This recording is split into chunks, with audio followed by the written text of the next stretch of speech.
যদি ইসলামের মর্মবাণী বুঝতে আপনাদের কোনো সমস্যা হয়, তাহলে সাধারণ উলামায়ে কেরামের কাছ থেকে, দেশপ্রেমিক আলেম সমাজের কাছ থেকে ইসলামের মর্মবাণী বুঝবার চেষ্টা করবেন।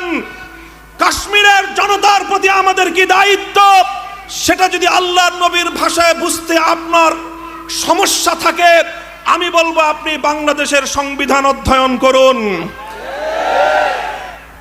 1971 সালে এক সাগর রক্তের বিনিময়ে যেই স্বাধীন বাংলার মাটি অর্জন করা হয়েছিল, যেই সংবিধান প্রণয়ন করা হয়েছে, সেই বাংলার সংবিধানে স্পষ্ট ভাষায় বলা হয়েছে স্বাধীনতা যুদ্ধের মাধ্যমে অর্জিত বাংলাদেশ পৃথিবীর প্রতিটি নির্যাতিত স্বাধিকার আন্দোলনের সপক্ষে অবস্থান নেবে।